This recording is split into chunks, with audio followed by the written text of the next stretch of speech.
시청자 여러분 안녕하십니까? 이슈를 더 쉽게 풀어주는 더 뉴스 시작합니다. 대낮에 한 남성이 자신이 사는 아파트 엘리베이터에 홀로 탄 여성을 노리고 무차별 폭행, 성폭행을 시도한 사건 충격을 주고 있습니다. 혼자 엘리베이터 타기가 겁난다는 분들도 많습니다. 이 범인의 범죄 심리는 무엇인지 대책 짚어보겠습니다.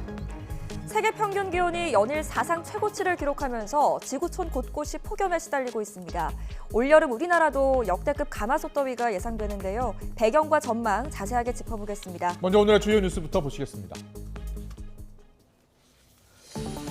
정부는 일본의 오염수 방류 계획이 국제 기준에 부합하고 국내 해역에 미치는 영향도 유의미하지 않을 것으로 판단했습니다. 다만 일본의 실제 방류 계획을 확인하고 그 적절성과 이행 가능성 등을 계속 예의주시하겠다고 했습니다.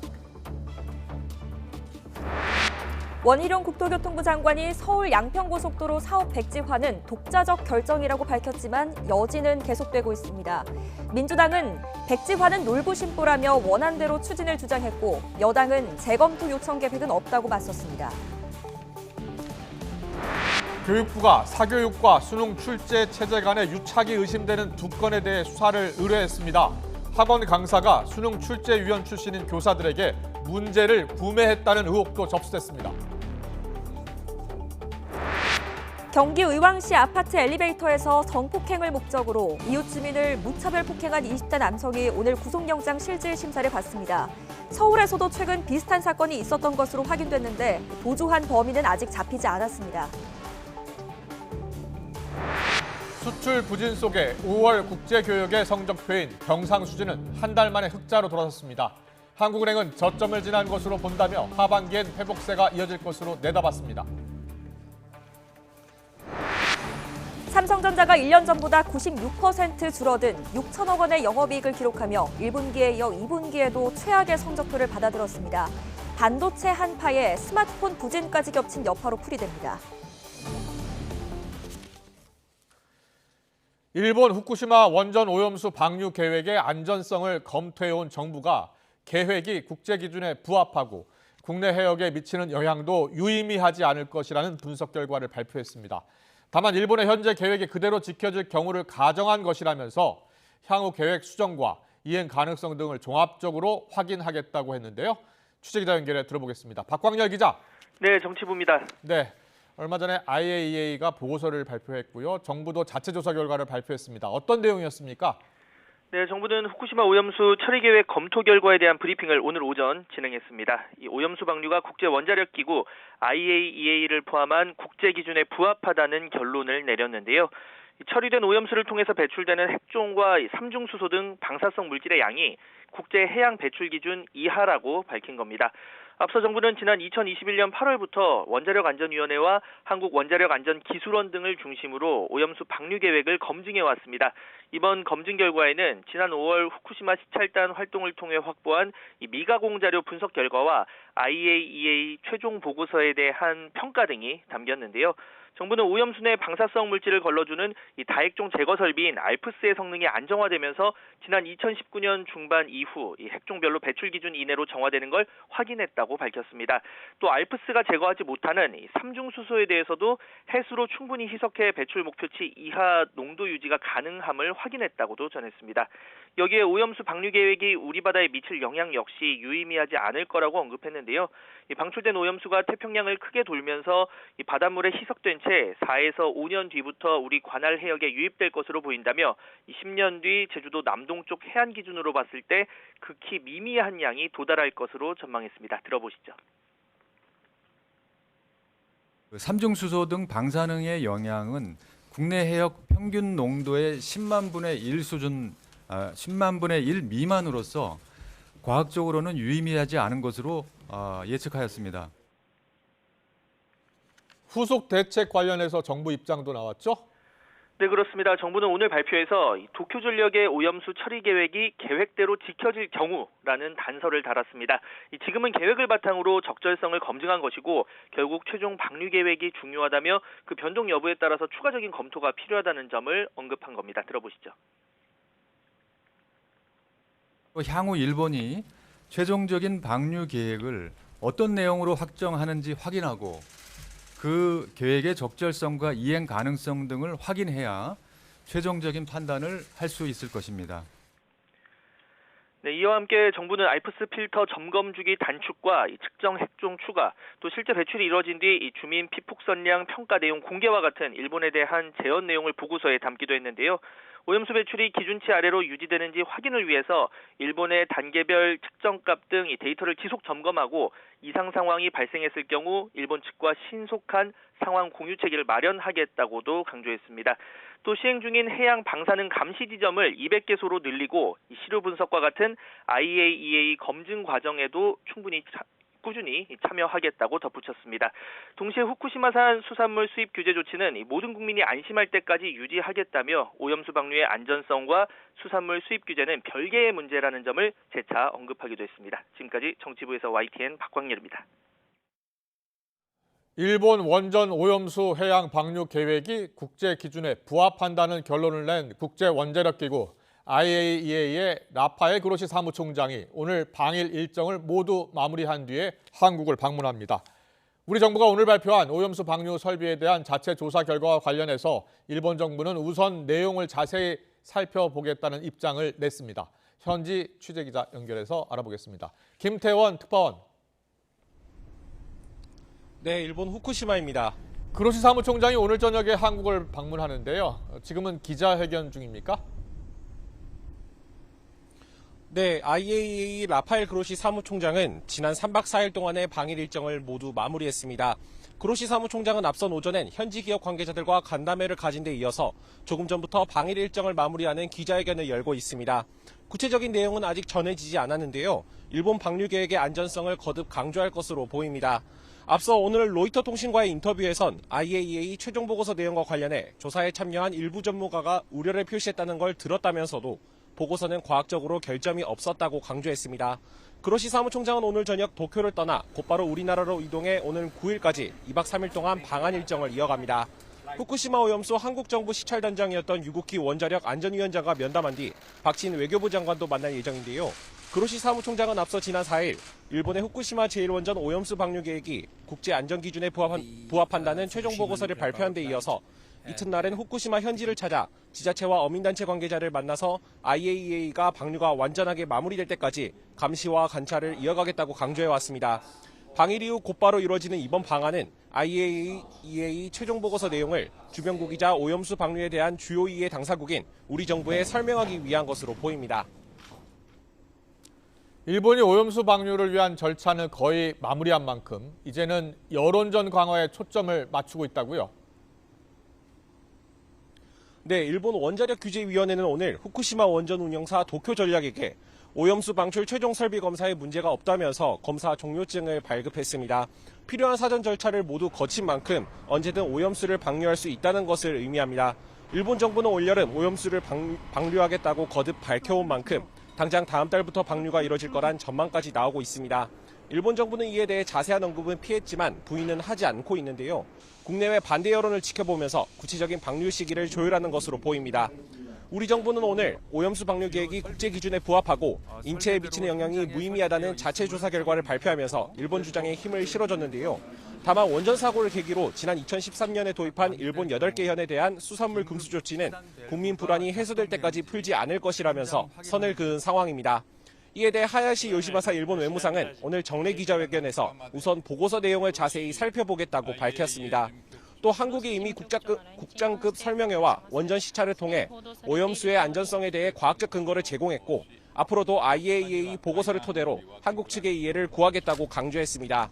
이 밖에도 기시다 후미오 총리는 다음 주 리투아니아 빌뉴스에서 열리는 나토 정상회의 참석을 계기로 윤석열 대통령과 개별회담을 추진하고 있는 것으로 알려졌고요. 또 하야시 요시마사 외무상도 정상회담 직후인 13일에서 14일 인도네시아 자카르타에서 열리는 아세안 관련 연쇄 외교장관 회의에서 박진 외교부 장관을 만날 것으로 관측됩니다. 이 회동에서 기시다 총리와 하야시 외무상은 내부 반발 여론이 심한 주변국인 한국에 오염수 방류에 대한 이해를 구하는 한편 수산물 금수 조치 해제를 압박할 가능성도 있습니다.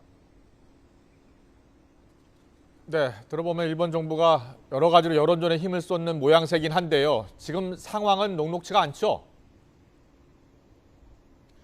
네, 밖으로는 주변 국가들부터 안으로는 어민단체와 지역사회의 반발에 거세게 부딪히고 있습니다. 중국은 IAEA 최종 보고서 발표 직후 일본이 방류 결과에 책임져야 할 거라고 경고하면서 강하게 반발했고요. 홍콩과 마카오는 오염수가 방류되면 후쿠시마 주변 수산물에 대한 수입 금지 조치를 고려하고 있는 것으로 알려졌습니다. 이런 가운데 일본 내부 지역사회와 어민들도 후쿠시마와 인접지역 수산물 등에 대한 부정적 인식 때문에 이른바 소문 피해가 우려된다면서 오염수 방류에 반대하고 나섰습니다. 앞서 지난 4일엔 후쿠시마와 인접한 미야기현 의회에서 오염수 해양 방류에 반대한다는 의견서를 만장일치로 가결하기도 했고요.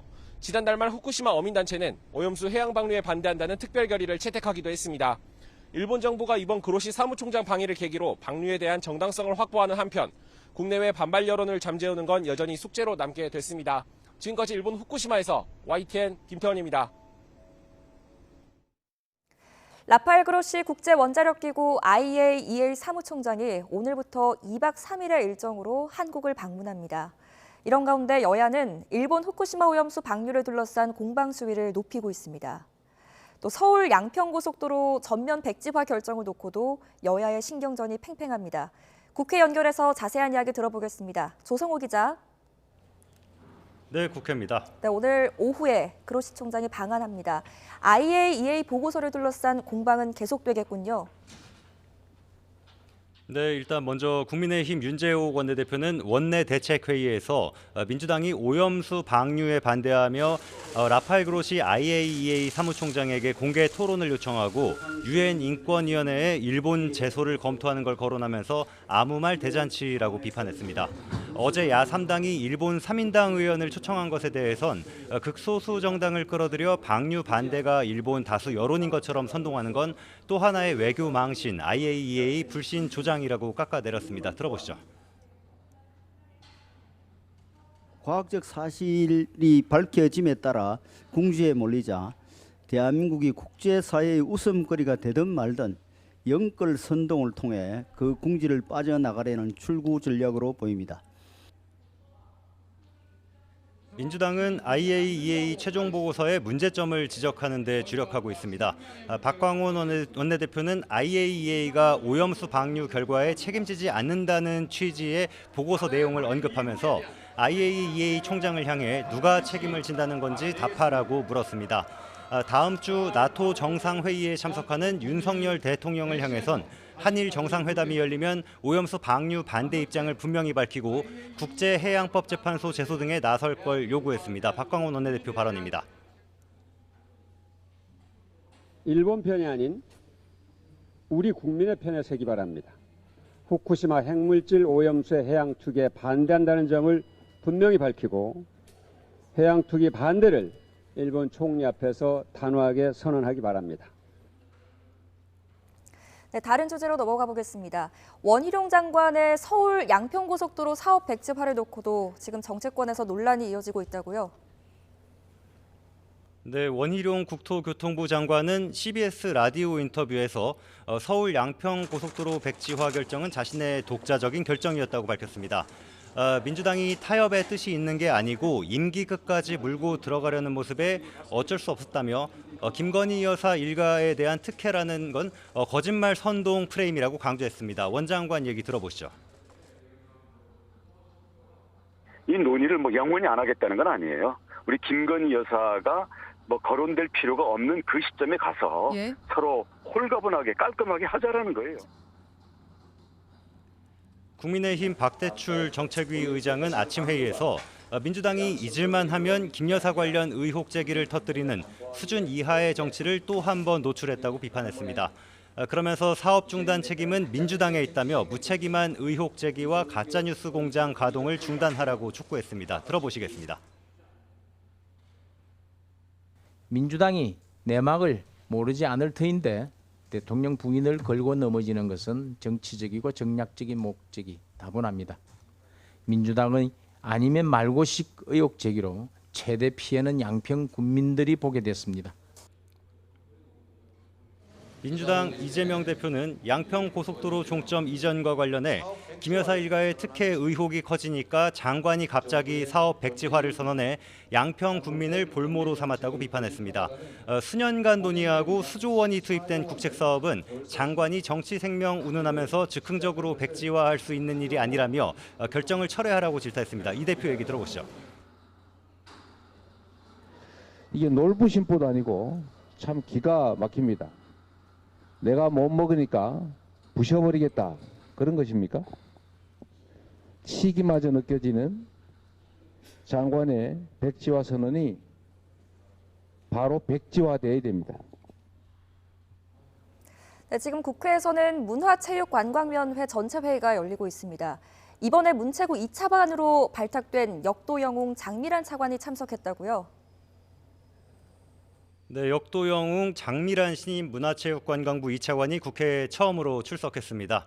문화체육관광위원회 전체 회의에서 법안 심사에 앞서 홍익표 위원장 소개로 소감을 밝혔는데요. 들어보시겠습니다. 선수 생활을 은퇴하면서 무거움에서는 자유로울 줄 알았는데 지금 어찌 보면 선수 시절보다 더 무거운 책임감을 느낍니다. 염려해 주시는 만큼 현장의 목소리를 잘 반영해서 정책에 잘 이루어지도록 최선을 다하겠습니다. 처음 국회에 출석해 긴장한 듯한 장 차관의 모습에 의원들은 환영 인사를 건네거나 기념사진을 찍자고 제안하며 긴장을 풀어주는 모습도 보였습니다. 박보균 문체부 장관이 출석한 가운데 진행된 현안 질의에서는 문체부의 후쿠시마 오염수 관련 가짜뉴스 대응을 놓고 여야 의원들 공방이 벌어졌습니다. 들어보시겠습니다. 가짜 뉴스는 단순히 허위 사실을 퍼지는 것만이 문제가 아닙니다. 이 뉴스 수용자가 합리적으로 진위를 감별하기 위해 불가능할 정도로 교묘하게 정치적 또는 경제적으로 이득을 보려는 목적도 지니고 있습니다. 언론재단에 가짜 뉴스 신고센터를 만들었어요. 그렇잖아요.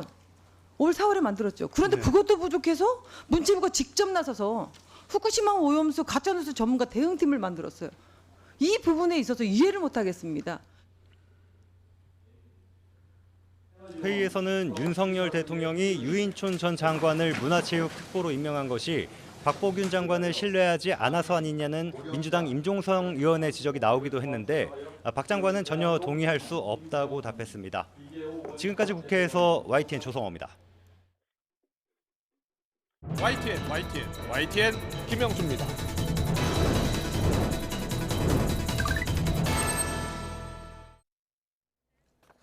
오늘 한국은행이 매달 발표하는 중요한 경제지표 가운데 하나죠. 경상수지를 발표했습니다. 경상수지에는 우리나라가 외국과 물건 서비스를 사고 판 모든 경제 거래가 담기는데요. 국제교역 성적표라고 할 수 있는데 잘 들여다보면 우리나라 경제 체력, 경쟁력을 한눈에 알아볼 수 있습니다. 좀 자세히 들여다보겠습니다. 우리나라 경상수지에서요, 가장 큰 비중은 역시 수출과 수입 규모입니다. 해외에서 물건을 많이 팔면 상품 수지가 흑자가 되고요. 경상수지도 흑자가 될 가능성이 높습니다. 최근엔 우리 수출의 효자 상품 반도체 수출이 부진하면서 경상수지도 적자 달이 많았습니다. 다음으로 큰 비중을 차지하는 게 운송, 여행, 가공, 건설 같은 서비스 수지인데요. 최근에 해외여행이 급증하면서 우리나라는 매달 여행 수지가 적자입니다. 우리 국민이 해외에 나가서 쓰는 돈이 외국인 관광객이 우리나라에서 와서 쓰는 돈보다 훨씬 많아서 지난 1분기에만 32억 달러, 우리 돈으로 4조 원이 넘는 적자가 났습니다. 이 밖에 외국인 근로자에게 지급되거나 우리나라 근로자가 해외에서 받는 급료의 차이, 투자 소득을 말하는 본원 소득 수지가 있고요. 또 개인 간 송금 같은 내외국인 사이에서 대가 없이 주고받는 금전 거래 차이, 이전 소득 수지 등이 있습니다. 자, 이처럼 매달 발표되는 경상수지를 들여다보면 우리나라 수출입 경제 상황을 한눈에 볼 수 있고요. 흐름을 잘 보면 향후 우리나라 경기를 예측하는 데도 큰 도움이 됩니다. 그럼 여기서 5월 경제 성적표 경상수지 소식 알아보겠습니다. 지난 3월 턱걸이 흑자였다가요, 지난달에 적자를 기록했는데 한 달 만에 다시 흑자로 전환했다고 합니다. 한국은행은 이제 저점을 지난 것으로 본다며 하반기에는 본격적인 회복세가 이어질 것으로 내다봤습니다. 어떤 부분에서 변화가 있었는지 김지선 기자가 정리했습니다. 우리나라 국제교역의 최종 성적표인 경상수지가 한 달 만에 흑자로 돌아섰습니다. 흑자 규모는 19억 3천만 달러로 지난해 12월 이후 최고치입니다. 경상수지에서 가장 큰 비중을 차지하는 상품수지가 지난 4월 이후 2달 연속 흑자를 기록했지만 본격적인 회복세는 아직입니다. 자동차를 제외한 수출은 여전히 부진해 9개월 연속 감소세가 이어진 데다 석유류 하락으로 수입이 크게 줄어 돈을 많이 벌었다기보단 쓰는 돈이 준 영향이 큰 겁니다. 정부가 해외 유보금의 국내 투자를 유도하기 위해 소득세법을 개정한 것도 경상수지 개선에 효자 노릇을 했습니다. 세금을 피해 해외에 머물던 기업들의 해외 배당금 수익이 유입되며 투자 소득이 많이 증가한 겁니다. 다만 올해 누적 경상수지는 34억 4천만 달러 적자를 면치 못하고 있습니다. 한국은행은 우리나라 경상수지가 이제 저점을 지났다며 앞으로는 나아질 거로 전망했습니다. 일단 우리나라 경상수지가 이제 저점은 벗어났다. 그래서 회복을 보이는 국면으로 진입했다. 이제 상품수지 개선세가 상반기보다는 하반기에 구차 좀 본격화될 수 있을 것 같고요. 외국인의 국내 증권 투자가 역대 최대로 급증한 것은 눈에 띄는 대목입니다. 특히 채권 투자가 113억 3천만 달러 급증하며 금융계정은 26억 5천만 달러 자산이 증가했습니다. YTN 김지선입니다. 기업들의 성적표 아직까지 좋지 않습니다. 삼성전자가 1분기에 이어서 2분기에도 최악의 성적표를 내놨습니다. 반도체 한파에 스마트폰 부진까지 겹친 것으로 보입니다. 취재기자 연결합니다. 박홍구 기자. 네, 경제부입니다. 삼성전자가 2분기에도 실적이 좋지 않다고요? 네, 삼성전자가 올해 2분기 잠정 실적을 공시했습니다. 영업이익은 6천억 원, 매출은 60조 원을 기록했다고 밝혔습니다. 지난해 같은 기간과 비교해 영업이익은 95.7%, 매출은 22.3%가 줄었습니다. 14년 만에 최악의 실적을 기록했던 지난 1분기와 비슷한 수준입니다. 오늘은 잠정 실적이어서 부문별 세부 실적이 공개되지는 않았지만 삼성전자는 반도체 분야에서 3, 4조 원대 규모의 적자를 냈을 것으로 추정됩니다. 앞선 1분기 반도체 손실액 4조 6천억 원을 더하면 삼성전자는 올해 상반기에만 반도체에서 7, 8조 원대의 적자를 봤다는 얘기입니다. 여기에다 1분기 실적의 버팀목이었던 스마트폰 부문도 갤럭시 S23의 출시 효과가 감소하며 2분기 실적이 저조한 것으로 보입니다. 다만 시장에서는 삼성전자의 주력 사업인 메모리 시황이 어느 정도 바닥을 지났다는 시각이 우세합니다. 특히 지난 1분기 말에 삼성전자가 메모리 감산을 시작한 만큼 3분기부터는 재고량이 줄고 가격이 회복하는 감산 효과가 본격화할 것으로 보입니다. 여기에다 글로벌 IT 수요 증가에 따라 출하량도 조금씩 늘고 있어 하반기에는 삼성전자의 실적이 개선될 것으로 전망됩니다. 지금까지 경제부에서 YTN 박홍우입니다. 경기 의왕시 아파트 엘리베이터에서 성폭행할 목적으로 이웃 주민을 무차별 폭행한 20대 남성이 오늘 오전에 구속영장 실질 심사를 받았습니다. 이 남성은 피해자와 피해자 가족들에게 미안하다며 성폭행을 저지르려 했다는 걸 인정했습니다. 직접 들어보시죠. 피해자 왜 폭행하셨어요? 피해자한테 미안하진 않으세요? 피해자분하고 피해자분 가족분들한테 미안해. 성폭행하려고 하셨던 거 맞습니까? 성폭행 하려던 거 맞다고 하셨는데 언제부터 계획했습니까? 왜 엘리베이터에 있는 사람 노리신 겁니까? 이전에도 혹시 같은 시도 하신 적 있으십니까? 피해자에게 하고 싶은 말 없으세요? 죄송합니다. 네, 앞서 보신 경기도 의왕에 이어서 서울에서도 엘리베이터에 혼자 탄 여성을 노린 폭행 사건이 발생했습니다. 경찰이 용의자를 추적하고 있는데요. 서울 노원경찰서는 지난 3일 자정 무렵 서울 노원구 상계동의 아파트에서 남성이 주민인 20대 여성을 폭행했다는 신고를 접수했습니다. 이 남성은 피해 여성과 함께 엘리베이터에 탄 뒤 집으로 향하는 여성을 따라 내려서 손으로 입을 막고 목을 조르면서 계속 소리 지르면 죽이겠다고 협박한 것으로 파악됐습니다. 피해 여성의 비명을 들은 다른 주민이 신고해서 경찰이 출동했지만 남성은 도주했습니다. 1조 3천억 원대 피해가 발생한 라임 사태의 핵심 인물 김봉현 전 회장이 A4 용지로 무려 수십 장 분량의 탈옥 계획을 세웠던 것으로 확인됐습니다. 검찰청사의 지도나 또 비밀번호까지 기재가 되어 있었는데 호송차와 일부러 교통사고를 낸다거나 재판에서 소동을 틈타 도망치는 시나리오까지 세웠습니다. 우철희 기자입니다.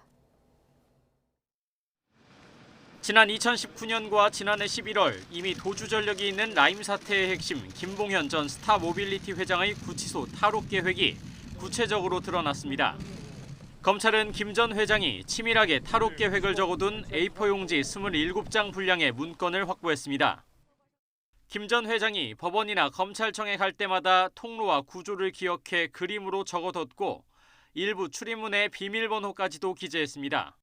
또 호송차와 법원 안의 교도관들이 어디에 앉는지 등 배치도까지 구체적으로 담겼습니다. 심지어 식사 시간에 교도관 몇 명이 빠지는지 경비 공백에 대한 부분도 자세히 적은 것으로 파악됐습니다. 김 전 회장은 이런 정보들을 바탕으로 영화 같은 탈옥을 시도하려 한 것으로 드러났습니다. 호송차와 교통사고를 내 도망치겠다거나 조직폭력배들이 재판에서 소동을 부리는 사이 달아나는 식의 시나리오를 세운 겁니다. 하지만 지난달 중순 김 전 회장이 탈옥을 도와달라고 부탁한 동료 수감자의 친척이 검찰에 신고하면서 계획이 발각됐습니다.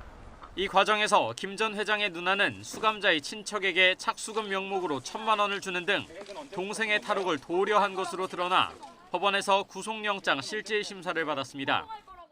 혐의 인정하시나요? 계획은 언제부터 하신 건가요? 성공할 거라고 생각하신 건가요? 하지만 법원은 범행의 고의 등의 다툼의 여지가 있고 증거 인멸이나 도망의 염려가 있다고 보기 어렵다는 이유로 영장을 기각했습니다. 검찰은 영장 재청구 여부와 김 전 회장에게 도주 미수죄 적용이 가능한지 검토하는 동시에 다른 가족의 관여 여부도 조사한다는 방침입니다. YTN 우철입니다. 김봉현 전 스타모빌리티 회장이 탈주 계획 실행 날짜가 가까워지자 사례비를 2배로 높여서 제시한 것으로 드러났습니다. 서울 남부지방검찰청은 김 전 회장이 조폭 출신 동료 수감자에게 탈주를 도와주는 대가로 원래 20억 원을 약속했다가 실행일이 다가오자 40억 원을 주기로 했다고 밝혔습니다. 또 김 전 회장은 누나를 통해서 동료 수감자의 친척에게 착수금 명목으로 1,000만 원을 건넸는데 대포차를 준비할 돈으로 2천만 원을 더 주려고 했던 정황도 파악됐습니다. 세계 평균 기온이 사흘 연속 섭씨 17도를 넘어서 최고 기록을 이어가고 있습니다. 4년 만에 닥친 엘니뇨라는 현상 때문인데 전문가들은 기온이 더 오를 것으로 내다봤습니다. 류재복 기자입니다. 햇빛이 너무 강해 온몸을 천으로 감쌌습니다. 닷새째 섭씨 40도를 넘는 중국 베이징입니다. 지난달 이후 35도를 넘는 날이 벌써 19회입니다. 지난 1951년 기상 관측이 시작된 뒤 모든 기록이 다 바뀌고 있습니다. 你记得翻面，一个面就糊了，就这种感觉。 이상 고온은 이미 전 세계적 현상이 됐습니다. 봄부터 인도 등 동남아시아를 달구었고 유럽도 40도가 넘는 뜨거운 날이 계속됐습니다. 캐나다는 더운 공기 때문에 초대형 산불이 일어나 미국 일부 지역까지 피해를 줬습니다. 중남미 지역도 예외가 아닙니다. El calor aquí es terrible, no podemos soportarlo, pues la niña hay que mojar los gatitos y refrescándonos. 지난 3일 17도를 넘긴 세계 평균 기온은 4일과 5일 17.18도를 기록했습니다. 역사상 가장 높은 기온입니다. 지금까지는 지난 2016년 8월 16.92도가 최고였습니다. 적도 지역 해수면 온도가 비정상적으로 오르는 엘니뇨 현상이 원인으로 꼽힙니다. You know, the developing ocean temperatures on top of the climate change signal, which pushes us into this potential for record-breaking days, months, years to occur. 세계 기상기구는 4년 만에 엘니뇨가 발생했음을 공식 확인했습니다. 전문가들은 엘니뇨가 아직 정점에 오르지 않았고 북반부에 여름이 한창인 점을 들어 기온이 더 오를 수 있다고 내다봤습니다. YTN 유재복입니다.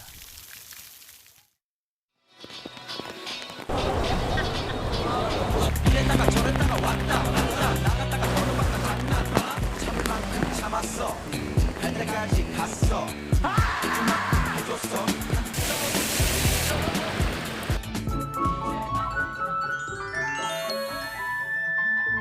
흔히 인터넷에 그 날씨 괴담이라고 떠드는 게 있잖아요. 뭐 여름 며칠 빼곤 다 비가 온다 뭐 이런 괴담이 있는데 혹시 그게 사실인지 그게 진짜라고 하면은 국민들한테 좀 대처할 만한 그런 조심해야 될 부분이라든지.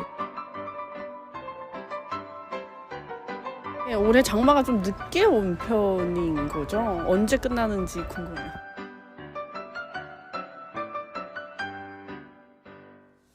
네, 오늘 절기상 본격적인 여름이 시작된다는 소선인데요. 서울과 수도권을 중심으로 무더위가 이어지고 있습니다. 지구촌 곳곳 역시 지금 전례 없는 이상고온 몸살을 앓고 있습니다. 네, 김진두 YTN 기상재난 기자와 날씨 이야기 자세하게 나눠볼 텐데요. 어서 오십시오. 네, 안녕하세요. 예. 앞서서 저희가 거리에 나가서 네네. 시민들께 직접 물어봤습니다. 날씨에 대한 어떤 여러 궁금증을 물어봤는데 어떻게 보셨어요? 처음 거 7월 한 달 내내 비가 온다. 예. 그거는 정말 괴담입니다. 그러네, 완전 그러니까 예측이 빗나간 것 같아요. 현대과학기술 슈퍼컴퓨터로도 열흘 정도밖에는 예측을 못합니다. 그런데 그렇게 예측하는 거는 현재 날씨가 바탕이 되는 겁니다.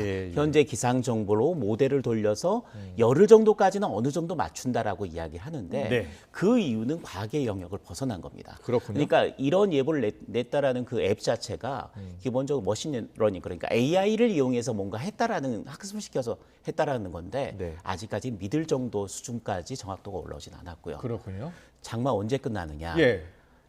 일주일 전이나 어제 물어보셨다면 제가 답을 못했을 겁니다. 왜요? 모델이 그걸 모사를 못했습니다. 장마 그랬습니까? 언제를 끝날지를 오늘 몰랐는데 나왔습니까? 오늘 보니까 약간 감을 잡을 수 있었을 것 같습니다. 그래픽을 잠깐 보실까요? 네. 보시면 이게 우리나라 슈퍼컴퓨터가 예측한 모델이고요. 이 모델을 가지고 기상청이 일기 예보를 합니다. 그런데 보시면 지금 보여드리는 화면은 19일 예보입니다. 네. 19일인데 우리나라가 지금 잘 안 보여요. 네, 우리나라 여기에 있습니다. 보이네요. 예. 네, 우리나라 여기에 있고 가운데. 네, 문제는 북태평양 고기압이 이렇게 확장을 했다라는 이야기죠. 뜨겁고 무덥고 습한 성질의 북태평양 고기압 확장을 하면 장마 전선은 올라갑니다. 네. 그런데 이게 우리나라의 모델이고요. 다른 모델 한번 보여드릴게요. 다른 모델은 우리나라가 개발하기 전까지 주로 사용했던 모델인데 이 모델은 조금 더 뚜렷합니다. 이 모델은 기초 자료가 어디서 나오는 거예요? 영국 모델에 영국 모델이요? 수정해서 쓴 거고 알겠습니다. 보시면 북태평양 고기압 세력이 이렇게까지 확장을 했습니다. 네, 그렇네요. 그리고 장마 전선은 요 위에 올라가 있다는 거죠. 이게 장마 끝입니다. 똑같이 19일이고요. 그렇다면 두 개가 약간 차이는 있지만 적어도 다음 주 수요일쯤, 다음 주 중반 정도가 되면 제주도의 장마는 확실히 끝나고 남부도 끝날 가능성이 높다. 그리고 이 두 번째 모델대로 돌아간다면 이때 중부지방의 장마도 끝나게 된다. 그렇군요. 만일에 이렇게 된다면 올해 26일에 장마 6월 26일에 장마가 시작이 됐거든요. 제주도는 6일 정도가 늦었고요. 내륙은 하루 이틀 정도가 늦은 상황이었습니다. 근데 만일에 이 모델이 모사한 대로 날씨가 돌아간다면 19일이니까 제주도는 예년과 비슷한 시기, 그리고 남부와 중부는 예년보다 빠른 시기에 장마가 끝나게 되는 겁니다. 자, 그러면 여름 휴가 계획 세운 분들 많습니다만 데뷔도 해야 되잖아요. 어느 모델을 좀 믿고서 해야 되나요? 둘 다 중부는 약간 불안하다. 남부나 제주도로 휴가 계획을 세운다면 괜찮을 것 같다. 그렇군요. 이렇게 지금 보시면 될 것 같습니다. 두 모델 모두 봤을 때 남부는 일단 안전하다. 그렇죠. 예, 알겠습니다. 자, 그리고 무더위 폭염 좀 전망해 주세요. 지금 밤에는 덥다가 또 낮에는 또 비가 오기도 하고 그래서 폭염 전망도 좀 부탁드릴게요. 지금 비가 내리는 상황을 좀 보여드리면요. 지금 이렇게 돼 있습니다. 보시면 충청권 아래까지는 비가 내립니다. 이게 장마 전선의 영향으로 지금 비가 내리는 지역이고요. 서울, 경기, 강원도는 비가 없습니다. 여기는 기온이 대부분 30도를 넘고 있고요. 많은 곳은 33도까지 올라갑니다. 아래쪽은 비가 내리고 있고 호우주의보가 내려지는 곳이 많습니다. 이 지역의 기온은 25도입니다. 그러니까 장마 전선이 어디에 걸리냐에 따라서 장마 전선의 영향권에서 벗어난 데는 폭염이, 그렇게 이해하면 되겠네요. 비가 내리는 곳에서는 폭우가 내리는 건데 이 비구름이 점점 더 내려가서 밤 사이에는 제주도 분까지 내려갈 겁니다. 그러니까 이번 주말과 휴일에는 장마 전선이 제주도 부근에 걸릴 거다. 그러니까 내륙에는 비가 안 내리고 제주도에만 비가 내릴 가능성이 있고요. 대신 내륙은 낮 기온이 30도까지 오르고 대신 일요일에는 곳곳에 소나기 예보가 있는데 꽤 강한 소나기입니다. 알겠습니다. 자, 지구 이야기를 좀 해보겠습니다. 네. 지금 지구촌 곳곳이 우리나라뿐만 아니라 지구촌 곳곳이 지금 폭염에 시달리고 있는데 좀 심각한 게 남극에 있는 베르나츠키 연구기지가 7월 역대 최고 기온을 기록했다고요. 그렇죠. 지금 보통 우리나라가 지금 여름 아닙니까? 그러면 남극은 겨울입니다. 그러니까 계절이 반대죠. 그러니까 기온 자체가 지금 남극이 가장 추워야 될 때고요. 실제로 남극 중심부의 기온은 영하 35도에서 50도까지 떨어집니다. 그런데 남극에서 조금 벗어난 세종기지가 있는 곳이나 아니면 남극 기지들이 몰려있는 지역의 기온 자체가 상당히 높게 올라갔다는 건데 이게 오랜만의 일은 아닙니다. 2, 3년 전부터 계속해서 한겨울이 되었어야 될 남극 부근에서 고온 현상이 나타나는 경우가 영상 종종 나타나고 8.7도라는데 있습니다. 맞아요? 그렇습니다. 영상 그러니까 8.7도? 잠깐 올라가서 찍고 내려오긴 했지만 높겠네요, 그러면. 대부분 겨울이니까 꽁꽁 얼어야 될 부분들이 녹고 있다라는 이야기죠. 근데 이게 최근 들어서 잦아지고 있는 현상이고 또 이 극지방에 영향을 주는 것이 적도 부분 태평양의 온도입니다. 그 지역이 지금 엘니뇨가 나타나고 있잖아요. 엘니뇨는 온도가 올라가는 거죠. 수온이 올라가는 겁니다. 그 영향 때문에 적도 부분의 온도도 예년만큼 중심부는 예년만큼 춥지만 중심부에서 약간 벗어난 지역 같은 경우에는 예년보다는 온도가 올라가고 그게 그 지역의 극값을 가장 높은 값을 기록하는 정도까지 나타나고 있다라는 이야기죠. 알겠습니다. 그리고요, 우리 바다에 특히 동해에 최근에 상어가 출몰하고 있다라는 소식이 좀 계속 전해지고 있고 그래서 여름 휴가 조심해야 된다는 이야기 하는데 이것도 다 기후 변화 상관이 있는 거죠? 저 그림을 준비했는데 잠깐 보실까요? 보시면 이게 지금 우리나라 주변 수온들입니다. 보시죠? 우리나라가 여기 있지 않습니까? 우리나라가 여기 있고요. 그 주변 수온들의 분포를 지금 보여주고 있는데 붉은색이네요. 붉은색이죠. 붉은색이었다는 거는 우리나라 주변 해수 온도가 전체적으로 상승을 하는데 50년 전에 비해서 1.11도가 상승을 했습니다. 높아졌다는 이야기죠. 근데 전 세계 같은 기간 평균이 0.43도였어요. 그런 그 말은 우리나라 주변 해수 온도가 다른 전 세계 평균보다도 2배 이상 빠르게 오르고 있다는 이야기고요. 지지난해에 굉장히 폭염이 기승을 부렸을 때 우리나라 주변 해수 온도, 특히 동해안의 해수 온도가 28~9도까지 올라간 적이 있었습니다. 그렇다는 이야기는 상어는 아열대 어종입니다. 그러니까 온도가 해수 온도가 21도 이상인 지역에서만 살 수가 있습니다. 그런데 우리나라 주변 해수 온도가 점점 더 높아지고 있다는 이야기죠. 먹이를 찾아서 올라올 수도 있든지 아니면 자체 온도가 때문에 올라올 수 있든지 상어가 올라와서 생활할 수 있을 정도의 수온이 된다는 이야기고 지금 나타나고 있지만 한여름으로 가서 7, 8월 달로 넘어가면 해수 온도가 더 올라갈 가능성이 높고 그럴 경우에는 상어가 활동할 수 있는 환경이 조성이 된다. 이렇게 볼 수가 있는 거죠. 그렇군요. 알겠습니다. 이제 폭염도 좀 여쭤볼게요. 폭염도 걱정입니다. 매년 뭐 역대급 하는 것 같은데 7월에 얼마나 더울까요? 7월에 상당히 더울 가능성이 있습니다. 우선 6월 달도 심상치 않았습니다. 장마가 있긴 했습니다만 장마 중간중간에 기온이 굉장히 높게 올랐단 말이죠. 지금 표가 나타나고 있는데요.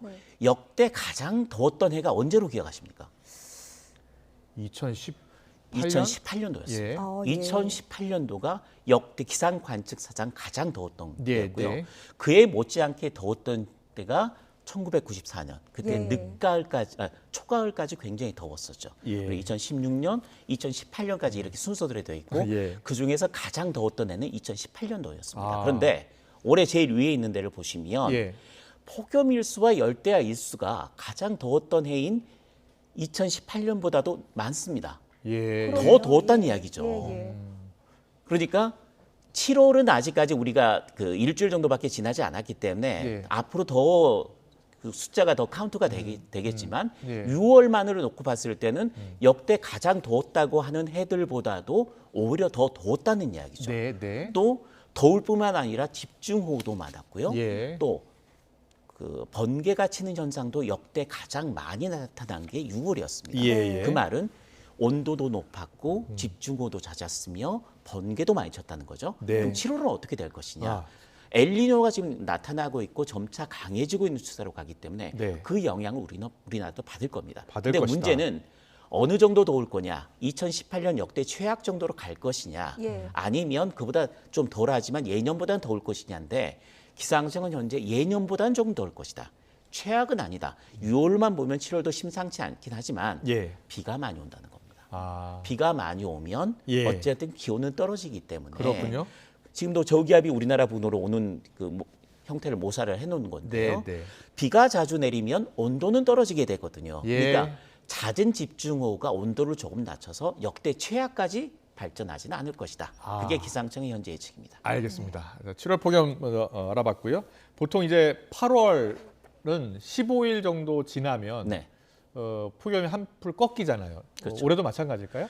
보통은 그렇습니다. 7월 그 하순부터 본격적인 무더위가 시작돼서 8월, 10월, 8월 중순 정도까지 이어진 뒤에 그 이후에는 아무래도 시기적으로 무더위가 한풀 꺾이는 시기가 될 겁니다. 그런데 올해도 비슷하게 현상이 나타날 것으로 보이고요. 또 7월 하순부터 8월 중순 사이에는 비도 또 자주 옵니다. 그러니까 폭염과 폭우가 교차하는 앞서 영상에 도깨비 날씨라고 했는데 도깨비 같은 날씨가 7월 하순부터 장마 끝 이후부터 8월 중순까지는 폭염과 폭우가 교차한다는 거 꼭 염두에 좀 두셔야 될 것 같고요. 그렇군요. 그 이후에는 태풍의 계절이 다가옵니다. 태풍의 계절. 네.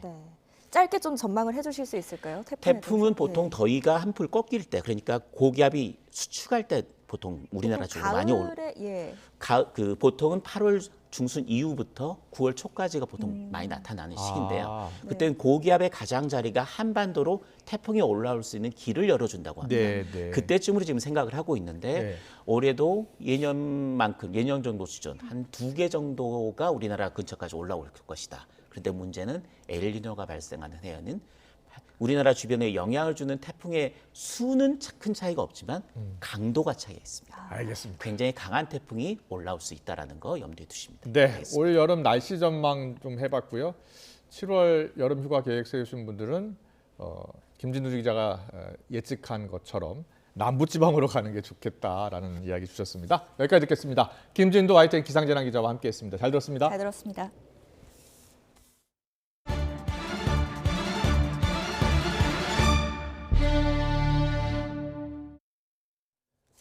네, 방금 들어온 소식입니다. 기업들이 실적을 발표하고 있는데요. 앞서 삼성전자 2분기 영업이익 6천억 정도로 1년 전보다 96% 줄었다는 소식을 전해드렸는데요. LG전자도 조금 전 실적을 발표했네요. 영업이익이 8,927억 원.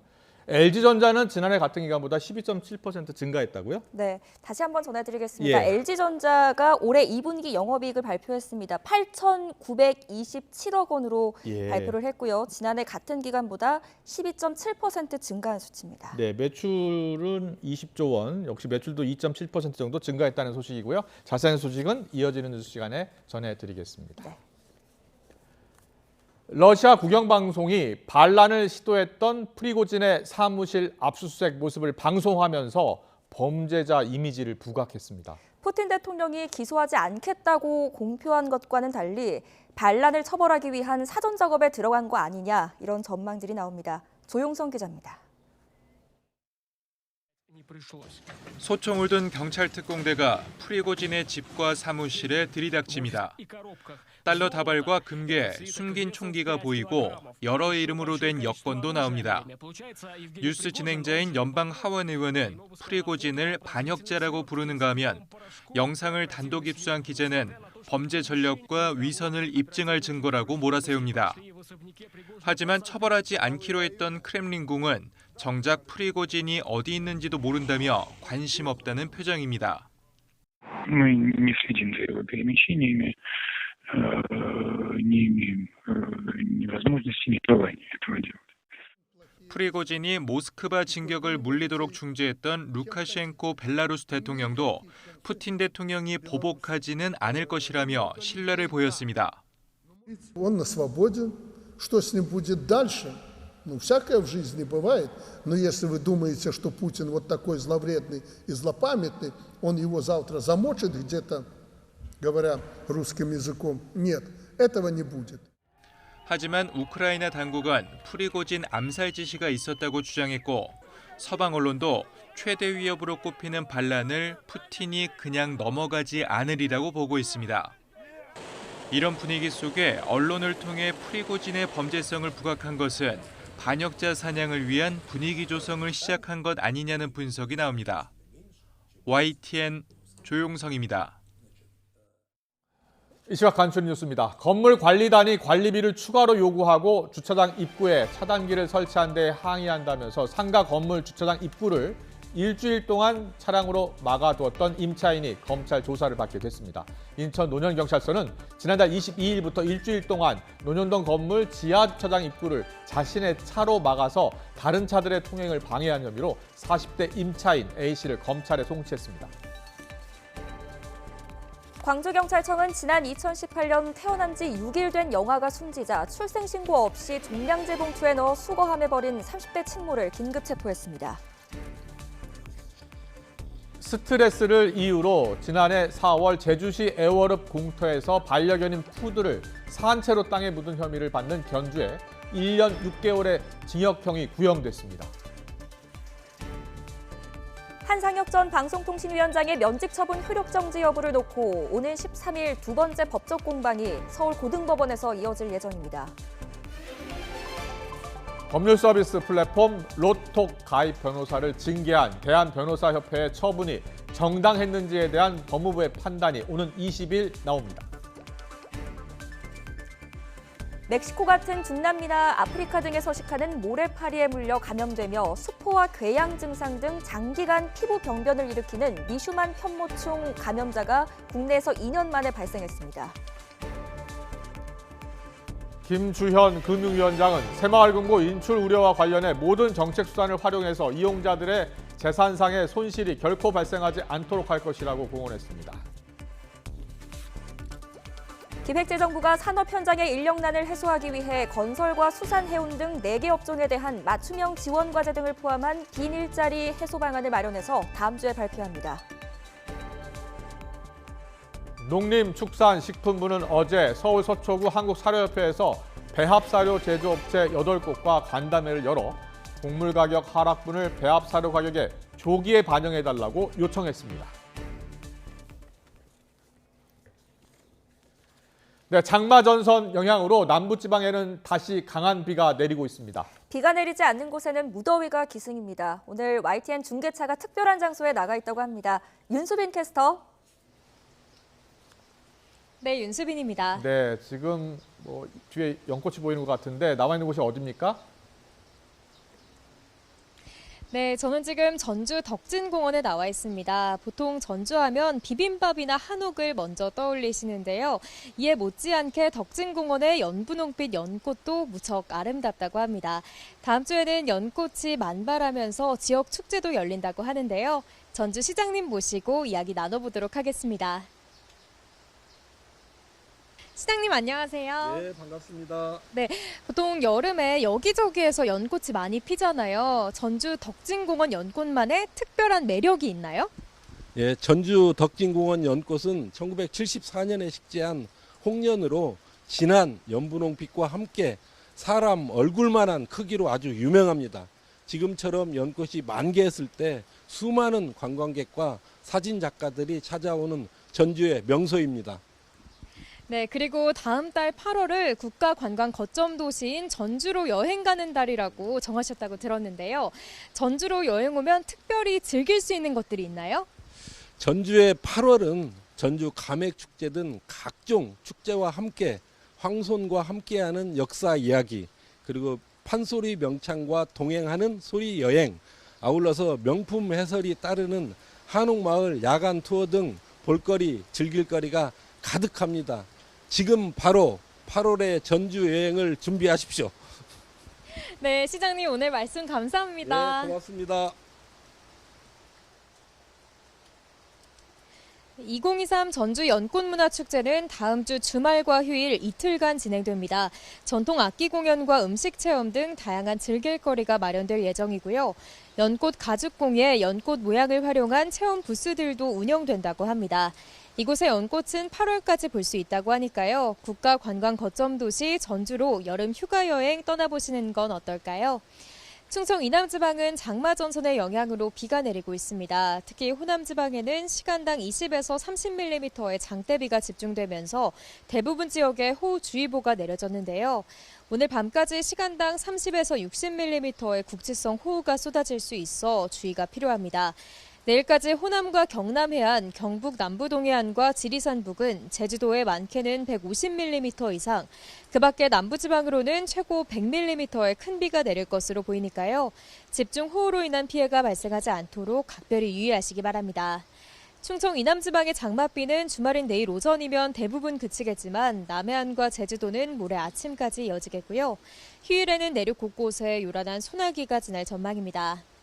내일은 다시 전국적으로 30도 안팎의 여름 더위가 나타나겠습니다. 주말을 맞아 야외 활동 계획하신다면 온열 질환에 걸리지 않도록 옷차림 시원하게 해주시고요. 또 틈틈이 수분 섭취도 잘 해주시기 바랍니다.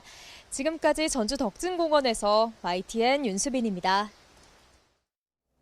대낮에 한 남성이 자신이 사는 아파트 엘리베이터에 홀로 탄 여성을 노리고 무차별 폭행, 성폭행을 시도한 사건 충격을 주고 있죠. 혼자 엘리베이터 타기 겁난다라는 분들도 많이 계십니다. 이 범인의 범죄 심리는 무엇인지 대책과 함께 짚어보겠습니다. 저희는 잠시 후에 다시 찾아뵙겠습니다.